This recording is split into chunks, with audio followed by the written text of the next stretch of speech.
Hello, Radhika. Hey, Sharda. Yeah, Radhika. Imagine being so moved by a writer's genius, his writings, that you end up learning a whole new language just to translate his works. Amazing, right? So we are going to talk about a person who did just that today. He is actually a guest at the Living Tamil LitFest that's happening in New York on April 3rd and 4th. Do you want to introduce him? Yeah, so the person we're talking about is, of course, Damion Searls. Damion Searls is an acclaimed translator who translates from four languages from German, Norwegian, French, and Dutch, and he also writes in English. He has translated an incredible range of writers. So we have Nobel Prize winners like Mann and Hesse. Also, Norwegian writer Jon Fosse, who recently won the Nobel Prize in 2023. And that's how I first came to know of Searles as Fosse's translator. And maybe you did too, right?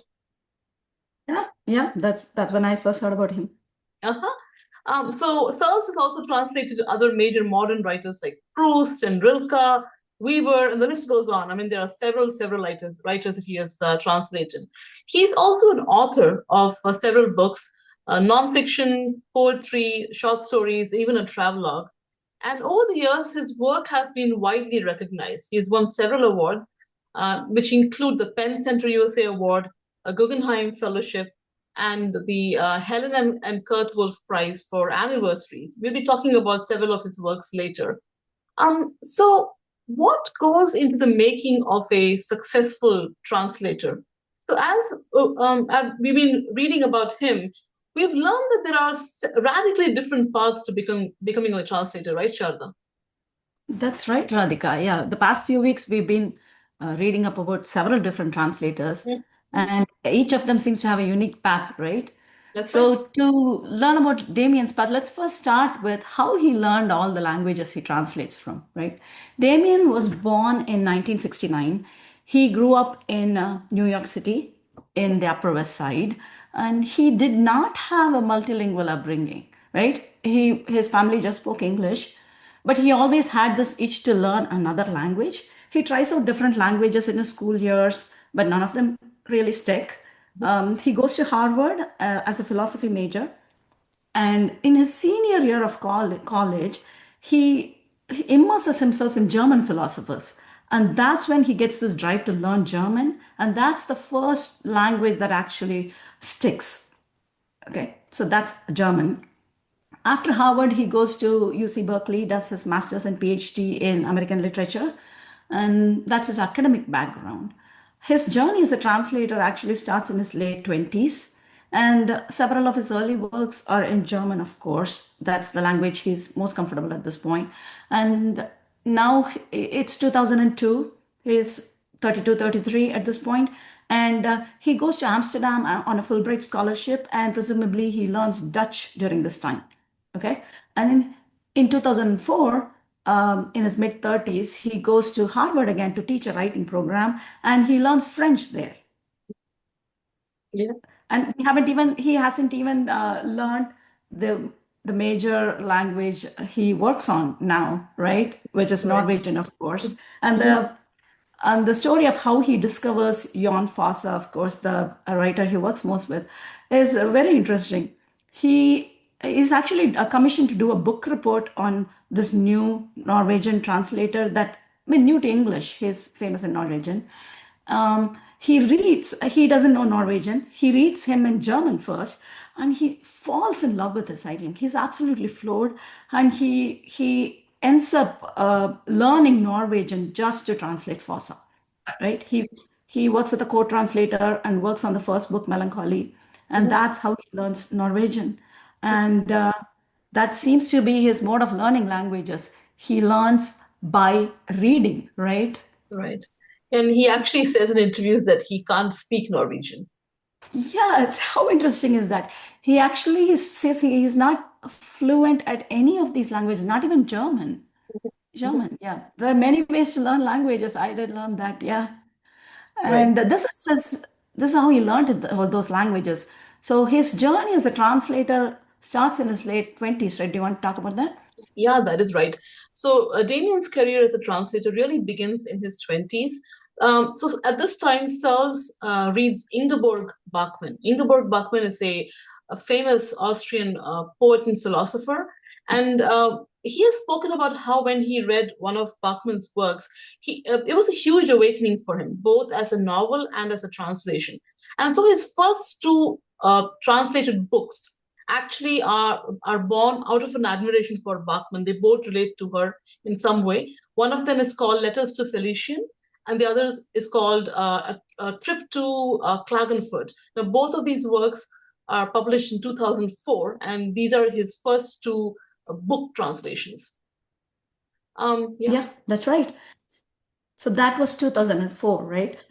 And over the next 20 years, he's worked on a huge variety of works, translations and original writings, right? On the one end, you have all these early 20th century German, French philosophers and poets like the big names like Proust, Rilke, Hesse, Mann, Wittgenstein, like the list goes on, right? Deeper. On the other end, you have contemporary writers, most famously Fosse, of course, but he also works with bringing new voices to English from other languages, right? Yes. Like we have a debut writer to English, Victoria Schillen, who writes in Norwegian. There is Sasha Stanisic, who's a Bosnian writer writing in German. Yeah, that's a huge variety of works he has. So we kept going into rabbit holes, learning about each of these works, and each one is a story on its own, right? But we don't have time to talk about all of them. But we would love to talk about the ones that we found most intriguing, right? Do you want to start with your favorite anniversaries? Yeah, you're right. I mean, there's so many books that I want to read now. But coming to Anniversaries, so Anniversaries is one of the most significant books, of in Searles's career. Damien's actually first read this book when he was in his 20s, way back in the 1990s. And so he has a very long and deep connection with this book, even before he translated it. So this book, Anniversaries, is written by a German writer called Uwe Janssen. Uwe Janssen is a literary giant in Germany in the 1960s, and he is known as the voice of divided Germany. Now, Anniversaries is a 1700-page masterpiece, right? It's a very complex work. It tracks a single year in the life of a woman who lives in New York City's Upper West Side. Now, you may recall that Damion Searls himself used to live in the Upper West Yeah, Side. yeah, In fact, three blocks from the exactly, protagonist. he talks about living 3 blocks away from the protagonist. So he's able to relate to many of these places and moments in the book.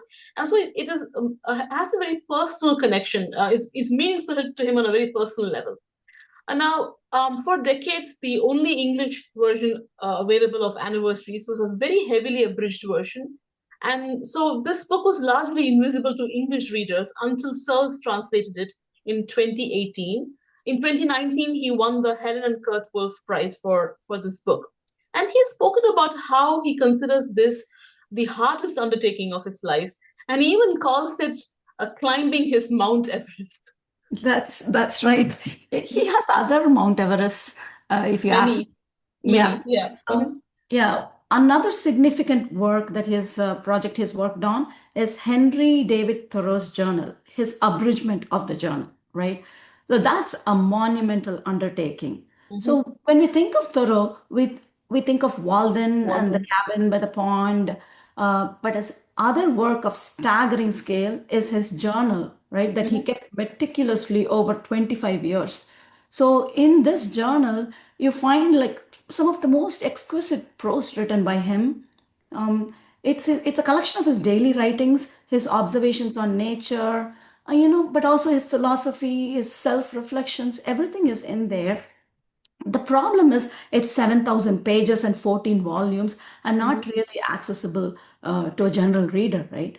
So what Damien does is he takes the 7,000 pages and picks and chooses passages and puts them together in less than 700 pages.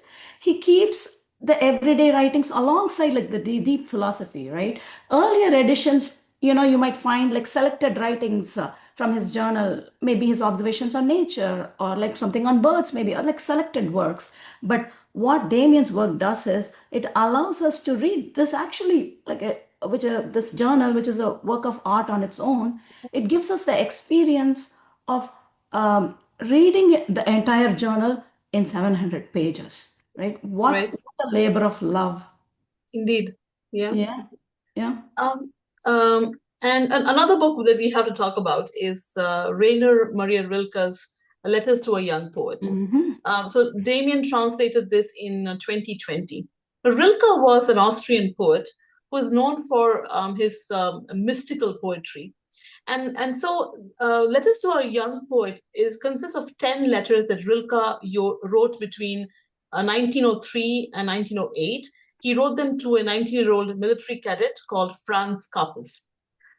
So this book is a window into Rilke's mind, his poetic mind, his philosophical mind, and his letters have been a source of inspiration to countless poets over time. But why is Searles' translation significant? So this was the first time that Kappes' letters have also been included in this work. So for 100 years, we only ever heard Rilke's side of the conversation because it was assumed that Kappes' letters were lost forever, but they were found, and this book presents both sides of the conversation for the first time in English.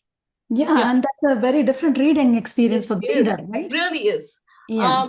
But now we're moving on to something entirely different, a different kind of book that Searles has translated. And I remember you told me many years ago that you read this book to your daughter when she was younger. Yes, yes. I So mean, we go not Searles' from, translation, but the book. yes. So we Mm-hmm. go from Rilke and Thoreau to Mm-hmm. Bambi.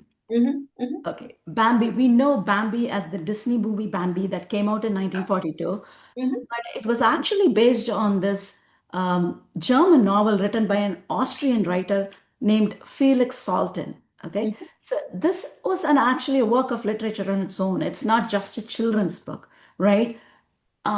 It's there have been other previous translations of this work, but in the let's say the past in the recent past, there's been a new reading of Bambi as a Zionist allegory, as an allegory for the persecution of Jews, right? Not just a work of environmental fiction. So Damion Searles' translation is one of the recent translation, and it's actually been very critically acclaimed. It's been praised for capturing the chatter of the forest in a unique way by capturing like the different registers of the animals, and it really has brought this book, this classic book, alive for a new generation of readers, right? That's right. Yeah. Um, Moving on to a Very different convinced. book. This is a book that Damian Searles himself wrote. It's a work of Mm. nonfiction. It's called The Ink Blots. So this book is about the Rorschach test, which most of us know about. The Rorschach test is a psychological assessment, famously known as the ink blot test. So the ink blot is a story of the creation of this test, the Rorschach test, and it also is about why this test has endured for so long. We still use this test, and what it reveals to us about the power of perception, how we perceive things. Jamie also addresses a lot of controversy around the Rorschach test. For example, it was used on Nazi war criminals at the Nuremberg trials. I did not know about this. And he also talks about how the test fell out of favor later and was considered just pseudoscience.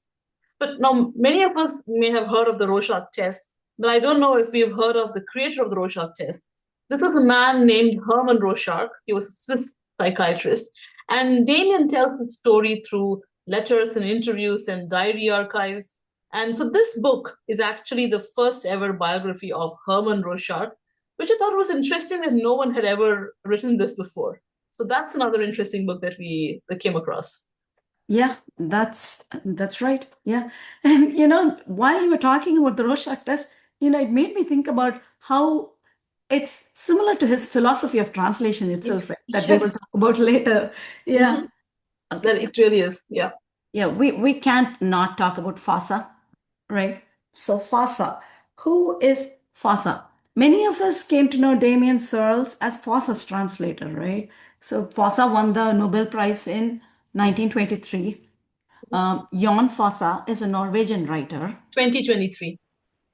Oh, what did I say? 1923. 1923. I'm sorry. In 2023. Yeah, he's very much a living writer. Yeah. Right.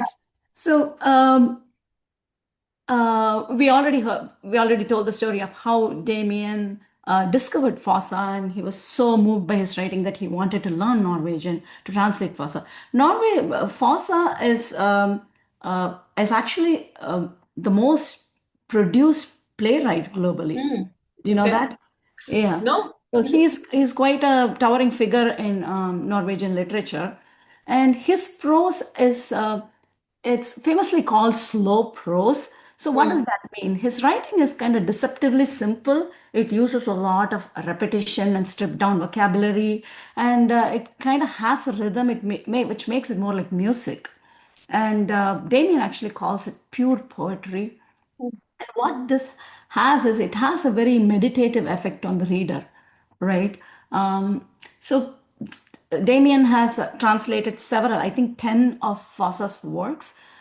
Recently, it's a Septology, A Shining. He has also translated Alice at the Fire.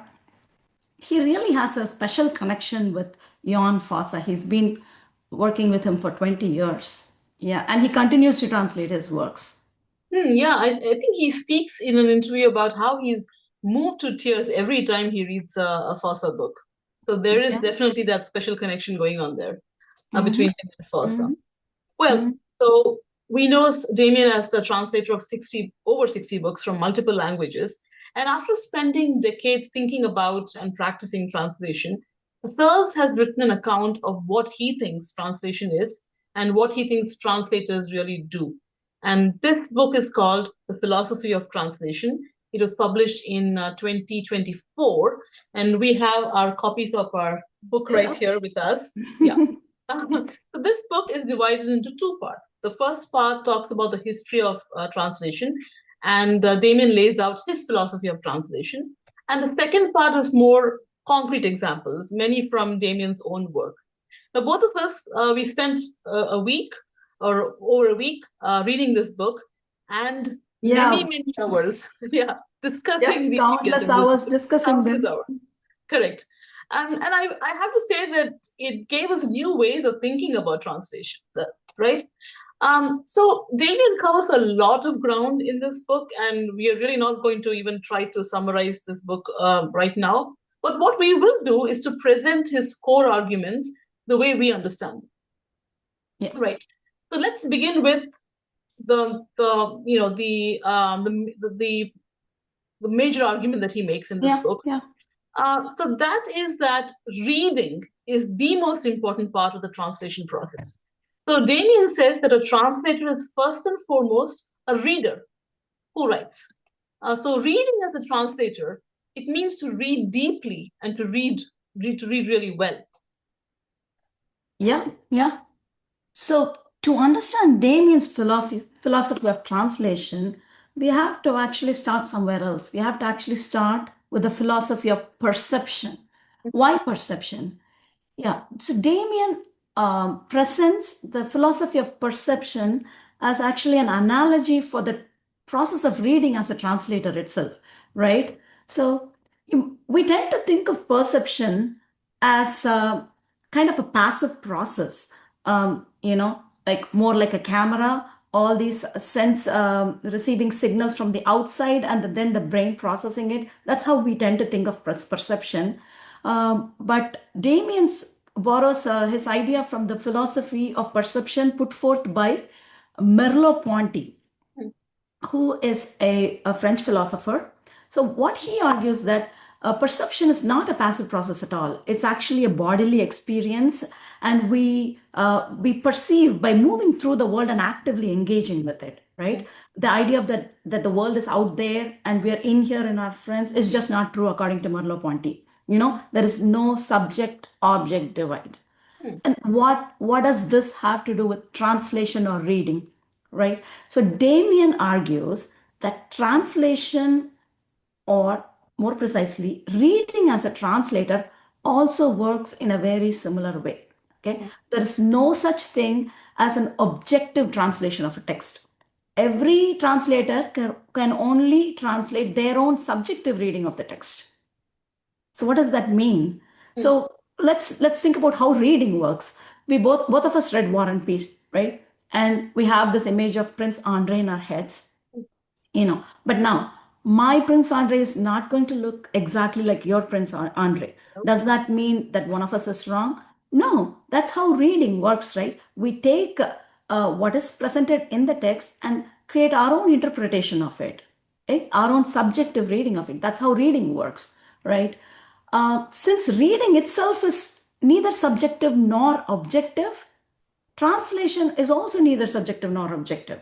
The question of being faithful does not arise because every translator is faithful to their own unique reading or perception of the text, right? So this seems very broad, this definition. So Mhm. if translation is just your own reading, does that mean that anything goes?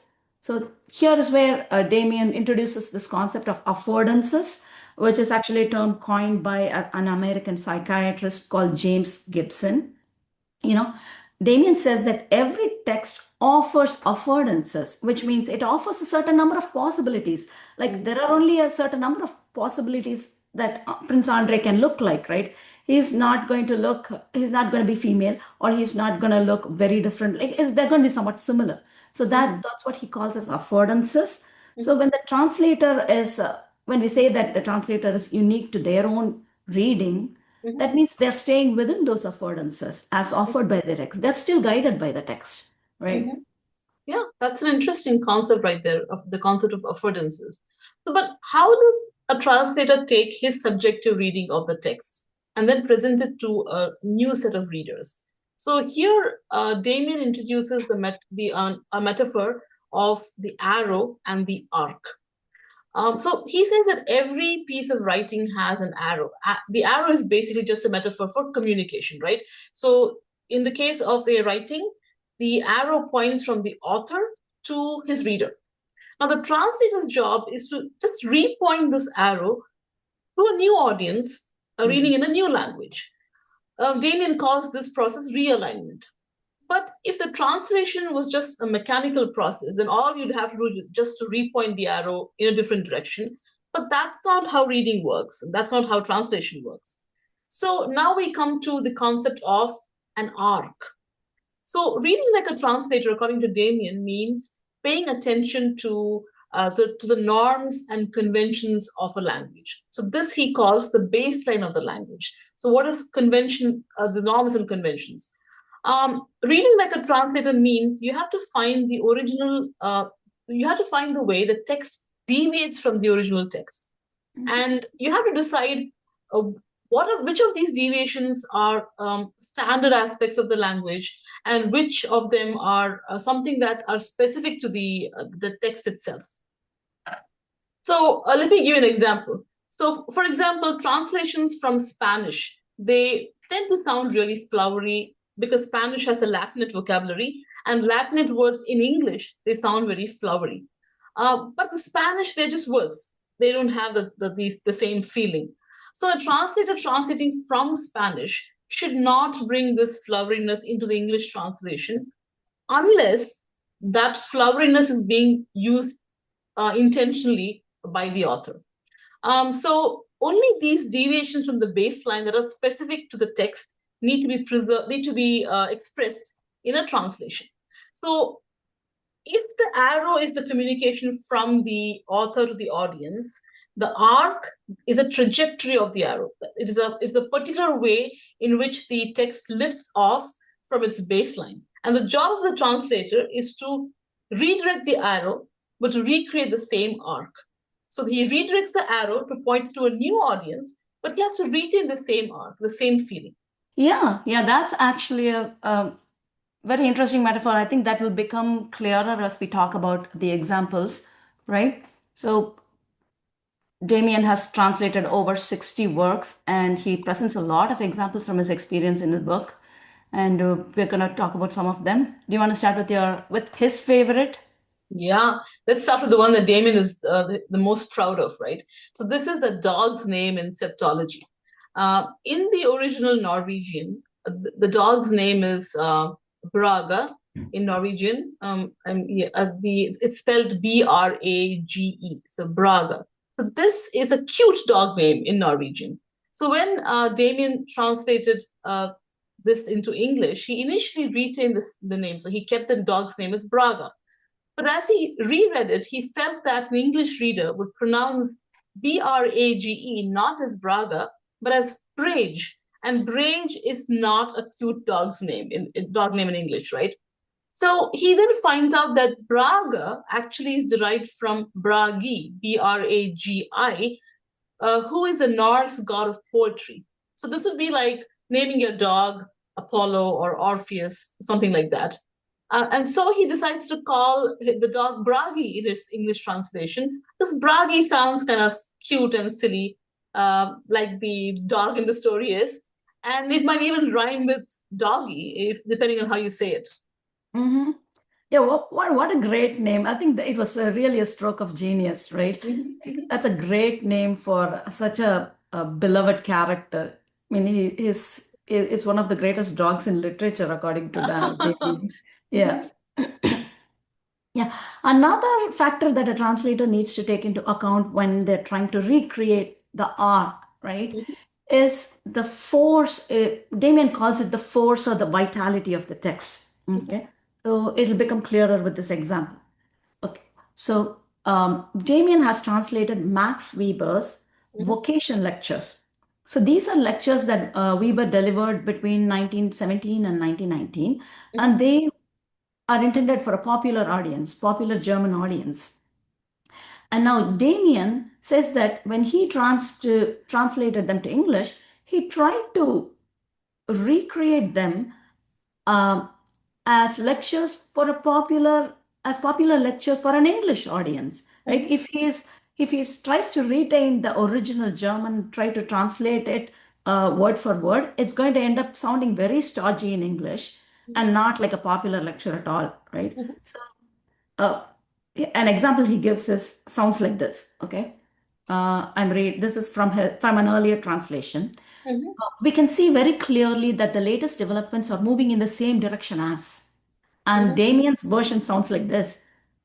The clear trend is toward mhm, so sharp and mhm. so much more sounds so much better to a modern English audience, right? It Um, does. so to use Damien's arrow and arc metaphor, he's aiming Weber at his new audience, which is the modern English reader, in a way that reflects how it was directed to the original German audience.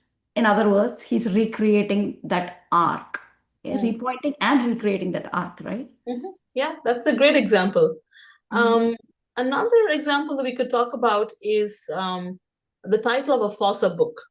So the book I'm talking about, its title in Norwegian is Kvitlek. Kvitlek means literally it means whiteness in Norwegian. So this book is about a person encountering some mysterious supernatural beings, which he says appear as shining auras of pure white, and that's why the book is called Whiteness in Norwegian.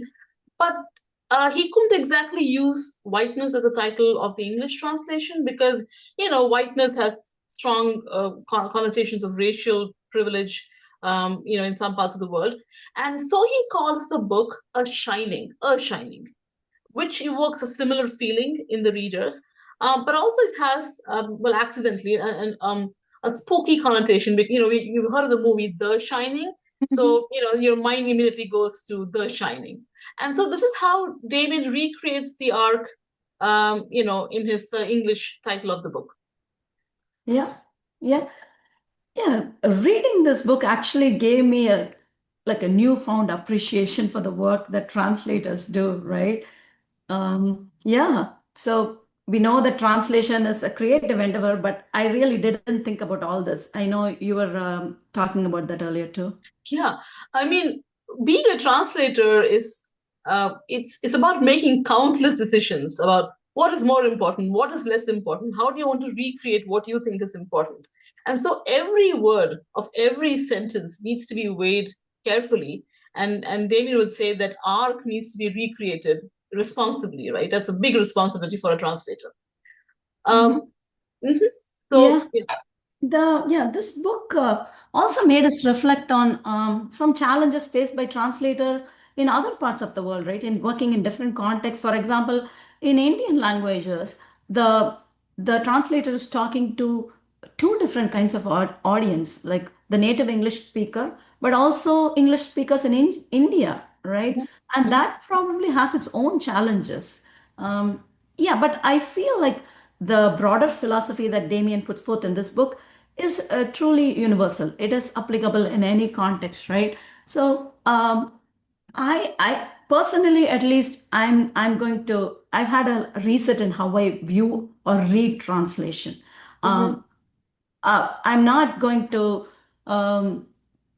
like when I pick a book of translation, a translated work. I'm no longer going to have this idea that I have this unmediated access to the original author. Right. That's not the way to think about it, and it's always going to be a subjective reading coming from the translator. And anytime I read a work of translation or, you know, attempt translation, maybe in the future, I think this philosophy is going to stay with me. Yeah, I mean that has been a valuable takeaway for me as well. It might sound like Damien's approach to translation affords the translator a lot of freedom, but what actually grounds the translator? I'm going to read a short quote from his book, where he talks about how a translation should be. He says that a translation should be, and I quote, an act of care and ultimately love. An act of care and ultimately love. And I couldn't agree more. I feel like if a translator has this mindset, then the translation is bound to be good. What do you Yep, say? Mhm. I agree. Mhm. And on that very positive note, we should thank Damien for this wonderful work and this new perspective he gave us. And I think we can end here. Yes. Bye, Bye bye Radhika. then. Bye.